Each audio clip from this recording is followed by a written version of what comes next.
One bus was left behind, so some of us were a bit behind. Already here now. All participants, all delegation, distinguished ladies and gentlemen. Heo, ada apa hari ini?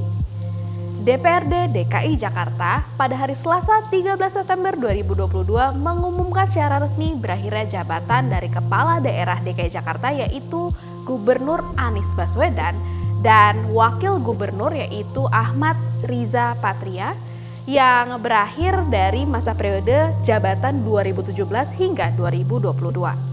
Dan pengumuman ini menuju 30 hari menjelang berakhirnya tugas daripada gubernur dan wakil gubernur yaitu di tanggal 16 Oktober 2022.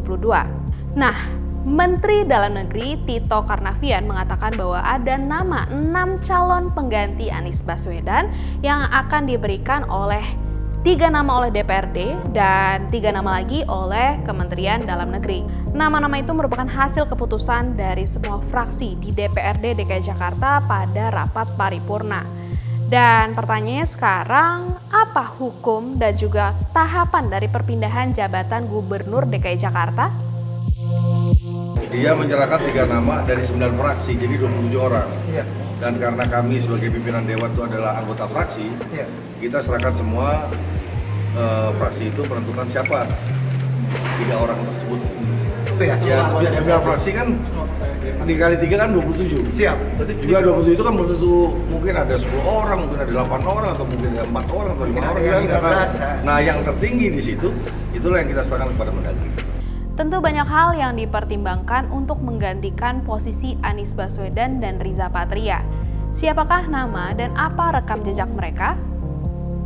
Ketiga nama yang terpilih dari DPRD DKI Jakarta yakni yang pertama, Kepala Sekretariat Presiden Heru Budi Hartono yang mendapatkan 9 suara dan ia saat ini berkantor di Istana Kepresidenan. Ia dilantik sebagai Kepala Sekretariat Presiden oleh Presiden Joko Widodo pada 2017. Yang kedua, Sekda DKI Marullah Matali yang mendapat 9 suara. Saat ini menjabat sebagai Sekretaris Daerah DKI Jakarta. Ia memegang jabatan sebagai aparatur sipil negara nomor 1 di Pemprov DKI sejak Januari 2021 lalu, menggantikan Saifullah yang meninggal dunia akibat COVID-19. Yang ketiga adalah Pemerintahan Umum Kemendagri Bahtiar yang memperoleh 6 suara. Tak seperti 2 calon lainnya, Bahtiar tak punya pengalaman berkarir di lingkup Pemprov DKI Jakarta. Ia adalah ASN karir di Kementerian Dalam Negeri. Bahtiar saat ini menjabat sebagai Dirjen Politik dan Pemerintahan Umum di Kemendagri. Nah, dengan masuknya Heru Budi Hartono, apakah ini mengecilkan kans atau kesempatan Bahtiar dan Marullah Matali?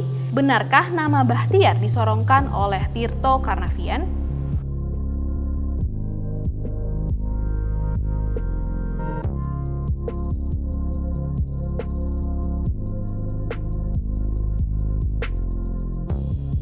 Rencananya pelantikan para pejabat eselon 2 ini akan dilakukan oleh Anies Baswedan di tanggal 3 Oktober 2022 atau 13 hari sebelum masa jabatannya usai. Nah, sekarang pertanyaannya, apakah PR utama yang harus dihadapi oleh penerus Anies dalam memimpin DKI Jakarta? Dan apa kira-kira yang dilakukan oleh Anies Baswedan ketika masa jabatannya sebagai gubernur ini berakhir? Kita masih banyak sekali PR di Jakarta yang belum terlaksana. Ya, salah satu contohnya masalah banjir. Setiap gubernur itu kalau di pilkada janjinya hulu hilir dibereskan. Nah, itu konsentrasi kita. Jadi siapapun pejabatnya kita tekan di masalah banjir dan macet itu. Ada terobosan-terobosan baru kemudian yang bisa membuat Jakarta lebih maju kan lebih baik juga gitu ya.